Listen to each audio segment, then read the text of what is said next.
சுந்தரகாண்டத்தில் இப்போ இந்திரஜித் ஆஞ்சநேய சுவாமியோட சண்டை போடுறதுக்காக போயின்னு இருக்கான். போகிற வழியெல்லாம் இருக்கிற டிஸ்ட்ரக்ஷனை பார்த்துட்டே போகிறான். பிணமெல்லாம் பெரிய பெரிய மலை குவியலாக இருக்குது. அரக்கரோட ரத்தமெல்லாம் குமிஞ்சு ஒரு கடல் மாதிரி ஆயிடுத்து. அதில் அலை எழும்பி ஒரு சில ஆயுதங்கள்லாம் வருதான். ஆனால் நிறைய இடத்துல ஆயுதங்கள் குமிஞ்சு ஒரு காடு மாதிரி இருக்கான். இப்படி எங்கே பார்த்தாலும் டிஸ்ட்ரக்ஷனால் அமைஞ்ச ஒரு தனி உலகம் மாதிரி இருக்கான் அந்த இடமே. மலை, கடல், ஆறு, காடு இவைகள்லாம் சேர்ந்து ஒரு தனி உலகத்தையே ஆக்கிடுத்தாங்க. இதையெல்லாம் பார்க்குற இந்திரஜித்தன் அறிவுள்ளவன் அப்படிங்கிறதுனால சிறியது ஓர் விம்மல் கொண்டான் அப்படின்னு சொல்றார். ஐயோ அப்படின்னு ஒரு ஏக்க பெருமூச்சு வந்துருத்தான் அவனுக்கு. இவ்வளோ பராக்கிரமசாலிகளான அரக்கர்கள்லாம் செத்து போய் குமிஞ்சு கிடக்கா. இதையெல்லாம் செஞ்சது ஒரு குரங்கு தான். அப்படி ஒரு குரங்கே இவ்வளோ டிஸ்ட்ரக்ஷன் பண்ண முடியும்னா ராமன் நேர்ல வந்து சண்டை போட்டா எவ்வளோ டிஸ்ட்ரக்ஷன் நடக்குமோ. இத்தனை வீரர்கள் இப்பயே செத்து போயிட்டாலே ராமன் வந்து எதிர்க்கின் எப்படி கொண்டு வெல்வது என்றான். எல்லாருமே இப்பயே செத்து போயிட்டானா ராமன் வரத்தை எந்த படையை வச்சு சண்டை போடுறது அப்படின்னு யோசிக்கிறான். அங்க செத்து போய் விழுந்திருக்கிறவாள நிறைய பேர் தனக்கு கண்ணு மாதிரி அருமையானவா, தனக்கு உயிர் மாதிரி ரொம்ப க்ளோஸ் ஆனவா, நினைச்சு பார்க்க முடியாத அளவுக்கு பெருமைகள் உடையவா, வாலாம் அனுமனால செத்து போயிட்டாங்கிறது ஒரு பெரிய துக்கம். ஆனால் அதை விட பெருசு அவமானம். மாயா புண்ணுளே கோல் இட்டு அன்ன மானத்தால் புழுங்குகின்றான் அப்படிங்கிறார். வேதனையான புண்ணு மேல வேளால குத்தின மாதிரி அவமானத்தால துடிச்சானாம். காட்டுல என்னோட அத்தைக்கு ஏற்பட்ட அவமானம், கரண் தூஷணன் ஆகிய சித்தப்பாக்கள் செத்துப்போன அவமானம், என் தம்பி அக்ஷகுமாரன் அழிந்துபட்ட துன்பம், இதுவும் இல்லாம அசோகவனமெல்லாம் அழிஞ்சு போன அவமானம், இதெல்லாம் ரெண்டு மனுஷாலாலையும் ஒரே ஒரு வானரத்தாலையும் நடக்கிறதுனா அழகுதான் என்னோட வீரம். என்ன ஒரு அவமானம்னு நினைச்சு வருத்தப்படுறோம். பார்த்துட்டே போற வழியில அக்ஷகுமாரனோட தேய்ப்புண்ட உடம்ப பார்த்து விடுறான். ஆஞ்சநேய சுவாமியால திருவடியால தேய்க்கப்பட்ட உடம்பை உடைய அக்ஷகுமாரனோட உயிர் நீத்த உடலை பார்த்து சிவப்புண்ட கண்கள் தீயில் காய்ப்புண்ட செம்பின் தோன்ற கருப்புண்ட மனத்தன் கண்டான். சினத்தினால கண்கள்லாம் செக்கச்சவேல் நாயி மனம் கருத்து போய் கோபமா பார்த்தான். அக்ஷகுமாரன் விழுந்து கிடந்த இடத்துல ரத்த சேரா இருக்கு. அதை பார்க்கறதுக்கு சுப்பிரமணிய சுவாமி தாரகாசுரனை கொன்ன உடனே அவன் எப்படி ரத்த பெருக்குல கிடந்தானோ அந்த மாதிரி கிடந்தானான். ஒப்பற்ற நரசிங்கமூர்த்தி தன்னுடைய கூரிய நகங்களால கிளறி பிளந்த உருத்தெரியாம அழிஞ்சு போன ஹிரண்யகசிபோட உடம்பு மாதிரி இருந்துதான். தனிமா சீயம் பூவமை இல்லாத சிங்கம் சிம்மமூர்த்தியை கூப்பிட்டுட்டே இருப்பார் கம்பர். அப்படிப்பட்ட காட்சியை பார்த்து இந்திரஜித்து கண்லேந்து ரத்தம் வரதான், கோபம் நெருப்பா இழறதான். புலம்பறான் இந்திரஜித்து. அப்பா ராஜாவான ராவணனை பார்த்து பயந்துண்டு யமன் கூட உன்னோட உயிரை எடுத்துன்னு போகிறதுக்கு பயப்படுவானே, எல்லா உலகங்களும் ராவணனுக்கு பயந்து உன்னை பிடிச்சிட்டு போகிறதுக்கு அஞ்சுமே, நீ எந்த உலகத்துக்குப்பா போயிட்ட அப்படின்லாம் புலம்புறான். இப்படி புலம்பி ஆற்ற முடியாத துன்பம் அவனுக்கு மனசுல. ஆனா அந்த துன்பத்தை மீறிண்டு பயங்கர கோபம் வந்தது. இந்த கோபம் இந்த துன்பத்தை போக்கடிச்சு கொடுத்தான். ஒரு ஆணிக்கு மேல இன்னொரு ஆணியை வச்சு அடிச்சா முன்னாடி குத்தின ஆணி அந்த பக்கமா விழுந்துடுற மாதிரி துன்பம் போயிடுத்தான். கோவந்தான் இருக்கான் இப்போ.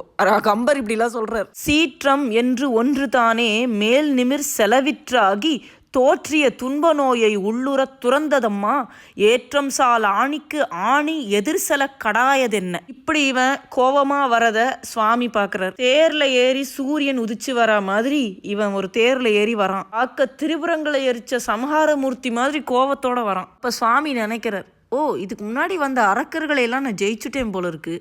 அந்த உண்மை இவன் வரதுலேருந்தே தெரியுது. இவன் கண்டிப்பா இந்திரஜித்து தான். இவனே கிளம்பி வரான்னா இதுக்கு முன்னாடி வந்த அரக்கர் படை தோத்துது அப்படிங்கிறதுனால தான் இவன் கிளம்பி வந்திருக்கான். இனிமே உடனடியா நடக்கக்கூடியது ஒன்னா நான் ஜெயிக்கணும், இல்லைன்னா இவன்கிட்ட தோக்கணும். அந்த ரெண்டுல இப்போ ஒன்று தெரிஞ்சிடும் அப்படின்னு நினச்சிக்கிறார். பெரிய வீரனா இருக்கான், எல்லா லட்சணங்களும் இருக்கு.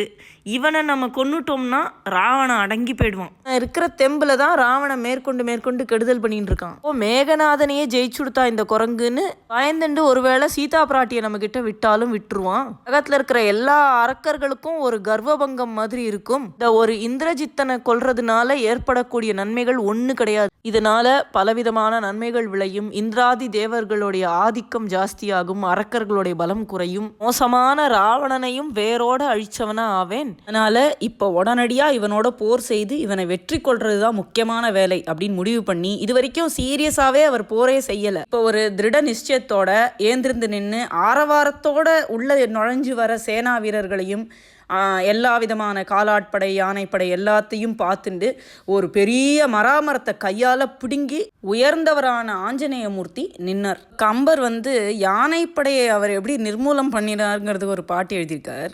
உதையுண்டன யானை உருண்டன யானை ஒன்றோ மிதியுண்டன யானை விழுந்தன யானை மேல் மேல் புதையுண்டன யானை புரண்டன யானை போரால் வதையுண்டன யானை மறிந்தன யானை மண்மேல். எல்லா பெரிய பெரிய யானைகள்லாம் உதையுண்டு உருளப்பெற்று மிதி உண்டு வதைக்கப்பட்டது.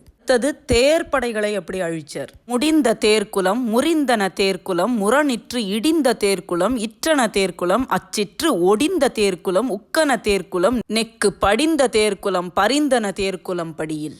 எல்லா தேர்ப்படைகளும் அடிபட்டு இடிபட்டு அச்சு முறிந்து உடஞ்சு விழுந்துடுது. இப்படியே அரக்கர் காலாட்படையும் குதிரைப்படையும் எல்லாம் அழிஞ்சுது. அரக்க வீரர்கள் எய்த ஆயுதங்கள் எதுவும் ஆஞ்சநேய சுவாமியை தாக்கவே இல்லையாம். திரும்ப காய்ச்சி அடித்து வேலை செய்யும்போது அடைக்கல் இருக்குமே, அதுக்கு அடியில் வச்சு வேலை அடிக்கிறதுக்கு அந்த கல்லை அந்த நெருப்பு ஒன்றுமே செய்யாத மாதிரி ஆஞ்சநேயமூர்த்தி எல்லாரையும் சுட்டு எரிக்கிற நெருப்பு ஆஞ்சநேயமூர்த்தியை மட்டும் ஒன்றுமே செய்யலை அப்படிங்கிறார். ஊரத்துலேருந்தே இந்திரஜித் ஆஞ்சநேய சுவாமி மேலே பயங்கரமான அஸ்திரங்களை எல்லாம் பிரயோகம் பண்ண ஆரம்பிச்சிட்டான். நெருப்பும் புகையும் கக்கிற அஸ்திரங்கள்லாம் சுவாமி மேலே தாக்கி அவருக்கு ஒன்றுமே ஆகலை. அவனுக்கு கோவம் தானே வரணும், ஆனால் அவன் ஒரு டைப்பான வில்லன்.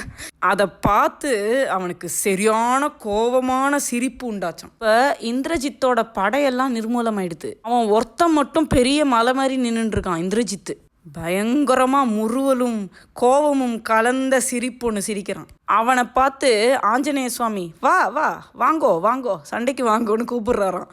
அந்த மாதிரி கூப்பிடுற ஆஞ்சநேய சுவாமி மேலே பாஞ்சான். தேரும் யானையும் புறவியும் அரக்கரும் சிந்தி பாரின் வீழ்தலும் தான் ஒரு தனி நின்ற பனைத்தோள் வீரர் வீரனும் முறுவலும் வெகுளியும் வீங்க வாரும் வாரும் என்று அழைக்கின்ற அனுமன் மேல் வந்தான். இத்தனை நாழி போரா சண்டை போட்டு ஆஞ்சநேய சுவாமிக்கு ஒருத்தி எனிமி கிடைச்சான்னு சந்தோஷமா கூப்பிடுறாரு, வா சண்டைக்கு வான்னு. அவர் கூப்பிட்ட உடனே கோவத்தில் பதிலுக்கு இவன் வாயில் பதில் சொல்லாமல் வில்லை எடுத்து நாண ஒரு டங்குன்னு ஒரு சத்தம் போடுறான். அதை கேட்டு இந்திரன் ஓடி ஒளிஞ்சு அண்ட பகிரண்டங்கள்லாம் அதிர்ந்து பூமியை தாங்கின்னு இருக்க ஆதிசேஷன் எல்லாம் நடுநடுங்கிற அளவுக்கு ஒரு பயங்கர ஒலியை உண்டாக்கினான். அவன் ஒரு பயங்கர சத்தத்தை உண்டாக்கினா சுவாமி சும்மா இருப்பாரா? இந்த உலகத்தையெல்லாம் ஆண்ட சுவாமியான ஸ்ரீராமச்சந்திரமூர்த்தியோடைய தூதன் அல்லவா? பிரம்மாண்டமே பிளந்து போறா மாதிரி, மலைகள்லாம் உதிர்ந்து விழறா மாதிரி, திசைகள்லாம் பூமி நடுங்கி உடஞ்சு போறா மாதிரி, இந்திரஜித்து கையில இருக்கிற வில்லோடைய நான் அற்று போறா மாதிரி. நான் தானே இவ்வளவு பெரிய சத்தம் போட்டுது, அது அற்று போச்சு சுவாமி சத்தம் போட்ட உடனே. என்னுடைய நெடும் தோள்களை கொட்டி பெரிய ஆரவாரமான கர்ஜனை பண்ணினார் சுவாமி. இப்போ இந்திரஜித்து ட்ராஷ் டாக் பேசுகிறான். சுவாமியை பார்த்து சொல்கிறான், நல்லை நல்லை இஞ்ஞானத்துள் நின்னொக்க நல்லார் இல்லை இல்லையால் எருள் வலிக்கு யாரோடும் இகல வல்லை வல்லை இன்று ஆகும் நீ படைத்துள்ள வாழ்நாட்கட்கு எல்லை எல்லை என்று இந்திரஜித்துவும் இசைந்தான். நீ ரொம்ப பராக்கிரமமாக போர் செய்கிற பெரிய பலசாலியாக இருக்க, உனக்கு சமமான சாமர்த்தியம் உள்ளவா யாருமே கிடையாது. ஆனால் உன்னுடைய வாழ்நாட்கு இன்னைக்கு தான் எல்லைன்னு சொல்கிறான். இவன் சொல்கிறான், அதாவது உன்னை இன்னைக்கு நான் கொல்றேன். இப்படி இந்திரஜித்து சொன்ன உடனே ஆஞ்சநேய சுவாமி பதில் சொல்கிறார். நாளுக்கு எல்லையும் நெருதராய் உலகத்தை நலியும் கோளுக்கு எல்லையும் கொடுந்தொழிற்கு எல்லையும் கொடியீர் வாளுக்கு எல்லையும் வந்தன வகை கொண்டு வந்தேன் தோளுக்கு எல்லை ஒன்று இல்லை என்று அனுமனும் சொன்னான். கொடியீர் அப்படின்னு கூப்பிட்டு சொல்றார். மற்றவாளுக்கு கொடுமை செய்யறதே ஒரு தொழிலாக வச்சுட்டு இருக்கிற அரக்கர்களே, உங்களுடைய வாழ்நாளுக்கு ஒரு முடிவு வந்தாச்சு. மற்றவாளை கஷ்டப்படுத்துறது தப்பில்லைன்னு ஒரு கொள்கையோடு இருக்கேளே அரக்கர்களா, அந்த கொள்கைக்கு ஒரு முடிவு வந்தாச்சு. உங்கள் எல்லா ஆயுதத்துக்கும் முடிவு வந்தாச்சு, உங்கள் வாளுக்கு முடிவு. அதுக்காக வேண்டிதான் நான் இங்கே வந்திருக்கேன் அப்படின்னு சுவாமி சொல்கிறார். அதை பார்த்த இந்திரஜித்தன், ஓ உனக்கு இவ்வளவு நம்பிக்கையா? இந்த ஸ்ரத்தையை நான் தொலைக்கிறேன், உன்னை நல்லது பண்ணுறேன்னு சொல்லி ஒரு ஸ்ரத்தையோடு வந்திருக்கே, அந்த கான்ஃபிடென்ஸை அந்த சின்சியாரிட்டியை நான் ஒழிக்கிறேன் அப்படின்னு சொல்லிட்டு சுவாமி தலையிலையும் மார்பிளையும் ரத்தம் பீரிட்டு அடிக்கிற மாதிரி ஏகப்பட்ட அஸ்திரங்களை சுவாமி மேலே போட்டான். அதை பார்த்து தேவர்கள் துடி துடிச்சா, ஐயோ சுவாமி மேலே பட்டுடுத்தே அப்படின்னு. சுவாமிக்கு சரியான கோபம் வந்தது. நம்ம ஸ்ரத்தையை பற்றி பேசுகிறான், தப்பு செய்யறதுல இவனுக்கு எவ்வளோ ஸ்ரத்தை இருக்கு பாரு, அதுக்காக எப்படியெல்லாம் போராடுறான் பாருன்னு ஆஞ்சநேயமூர்த்தி நெடும் சினம் கொண்டான்னு சொல்றார். அப்படி கோபம் வந்து வானம் போராதே இடிக்குமேன்லாம் நினச்சி கவலைப்படாம வானத்தையும் தாண்டி பெரிய பிருகதாகாரமான ஒரு உருவம் எடுத்து நின்று, இந்த உருவம் எப்படிப்பட்ட உருவம்னா, தன்னோட சித்தி உனக்கு ராஜ்யம் இல்லை, வெளியில் போடா காட்டுக்கு போன்னு சொன்ன உடனே சந்தோஷமா இந்த உலகம் பூரா ராஜ்யம் பூரா என் தம்பிக்கே இருக்கட்டும் அப்படின்னு சொல்லி கொடுத்துட்டு வந்தாரே ஒரு சுவாமி, அவரோட புகழ் மாதிரி உயர்ந்து நின்னானாம். முடி ஒன்றி மூவுலகங்களும் ஆண்டு உன் அடியேற்கு அருள் என்று அவன் பின் தொடர்ந்த படியில் குணத்து பரத நம்பிக்கு அன்று அடிநிலை ஈந்தானை பாடிப்பற. அவ்வளோ புகழ். அயோத்தியர் கோமானை பாடிப்பற. எப்பவுமே அவர்தான் ராஜா. அவ்வளோ பெரிய உருவம் எடுத்து சுவாமி நின்ன உடனே இந்திரஜித்தால முழுசா பார்க்கவே முடியலையாம் சுவாமியை. அவன் எப்பேற்பட்ட பராக்கிரமசாலி. பெரிய சொர்க்கங்களை எல்லாம் ஆள்ற இந்திரனை கதறடிச்சு அவனை கட்டி இழுத்துன்னு வந்த இந்திரஜித் அனுமனை பார்த்தான், பாகம் அல்லது கண்டிலன்.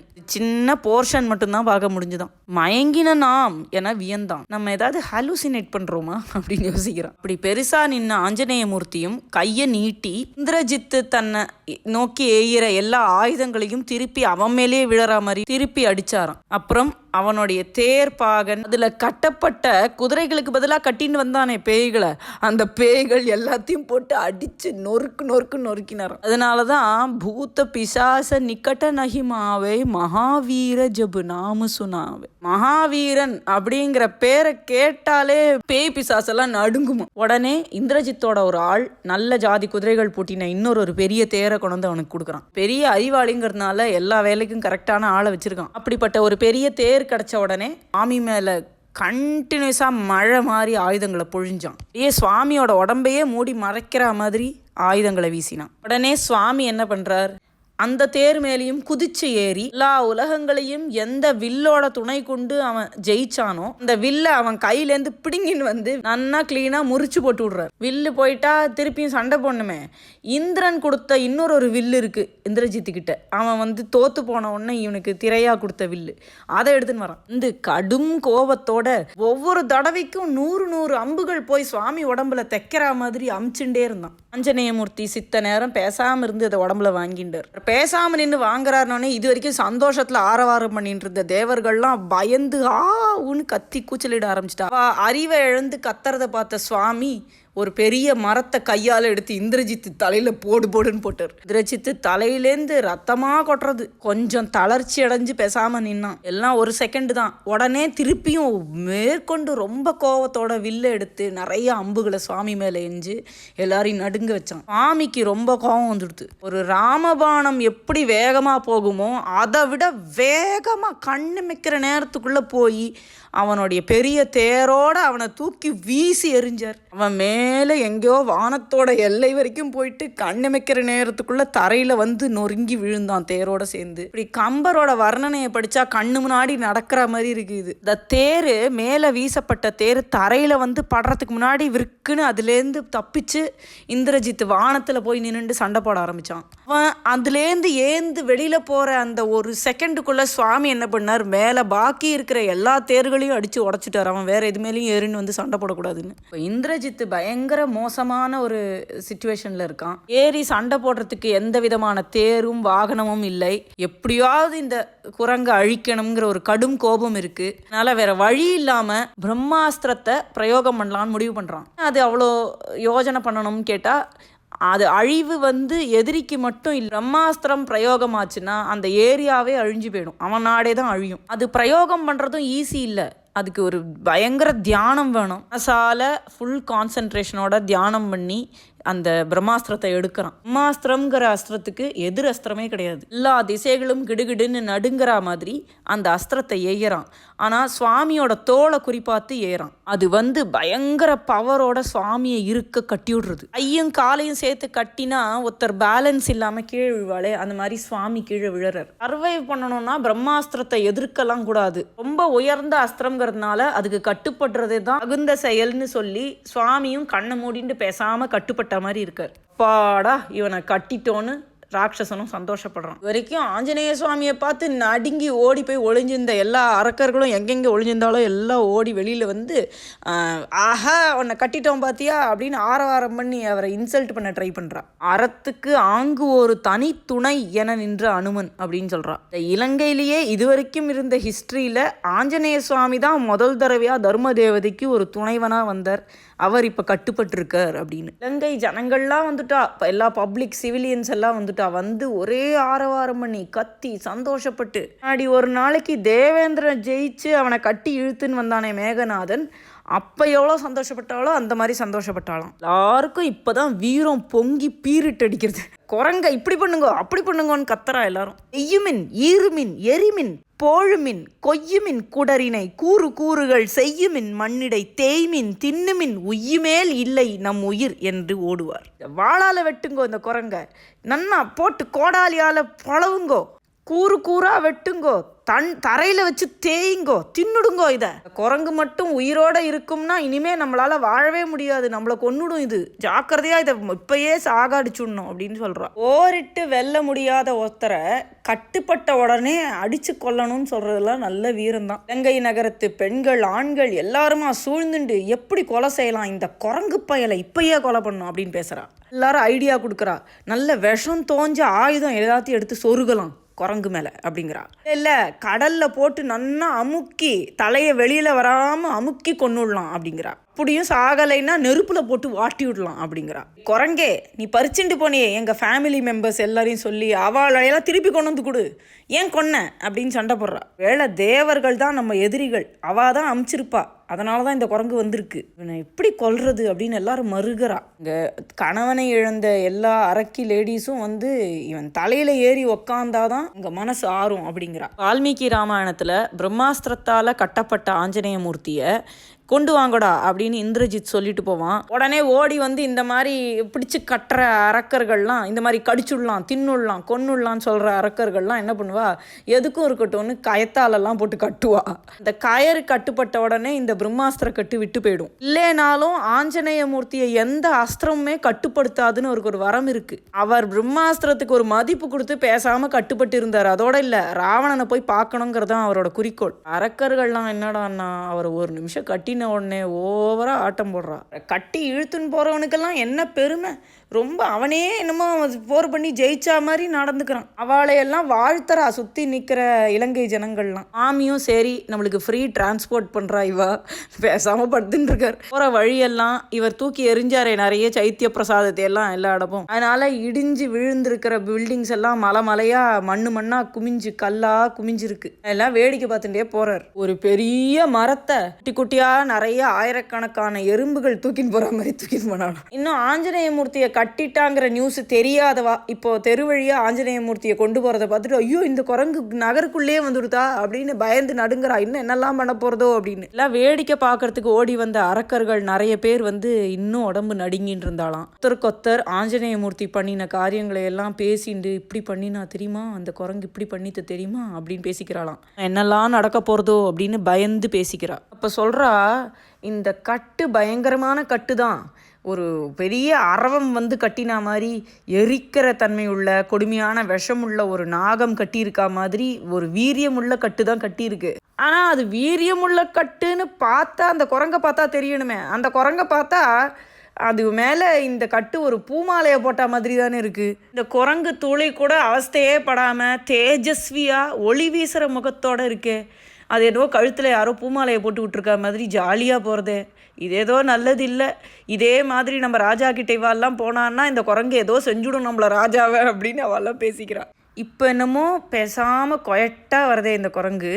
இது ஏதோ பிரம்மாஸ்திரத்துக்கு கட்டுப்பட்டதுனால தளர்ச்சியுற்று அதனால் குவைட்டாக வருதுன்னு தோணலை. இந்த குரங்கு கிட்ட வேற ஏதோ பிளான் இருக்குது அப்படின்னு முடிவு பண்ணிட்டு ஒரு சில பேர் வந்து, இங்கே பாரு தயவு செஞ்சு எங்களை பார்த்து சந்தோஷமாயிடு, எங்களோட சந்தோஷமாக நடந்துக்கோ, எங்களை கோச்சுக்காத இனிமே அப்படின்னு சொல்லி நமஸ்காரம் பண்ணி தொழறா. அந்த பெரிய உருவமாக இருந்த ஆஞ்சநேய மூர்த்தியோட உடம்பு பூரா கட்டின அந்த பிரம்மாஸ்திரத்தை டைட்டாக பிடிச்சிண்டு முன்னாடியும் பின்னாடி ஒரு 50,000 வீரர்கள் அப்படியே திடகாத்திர பலசாலிகளாக இருக்கிறவா வந்து பிடிச்சி ராவணன் கிட்ட எடுத்துட்டு போறா. எல்லாரும் சொல்றா, முன்னாடி ஒரு தடவை ராவணனுக்கு தோத்து ஓடி போன யமன் தான் வேற உருவத்தை மாத்திண்டு இப்படி குரங்கு வேஷம் போட்டுன்னு வந்திருக்காரு போல இருக்கு. எல்லாரும் கூடி கூடி நின்று பார்க்கறா. கீழே ரோடெல்லாம் நிற்கிறா. பெரிய மாளிகைகள்ல தாராளங்கள்ல உயரமான இடங்கள்லாம் நின்று நின்று நின்று எட்டி எட்டி பார்க்கறா. இந்த அரக்கர்கள்ல கூட சில வயசான ஆள்கள் இருந்திருக்கா. அதுல ஒரு சில பேர் சொல்றா, கூர்மையான மழு ஏந்தின கைலாச மலை மீது உள்ள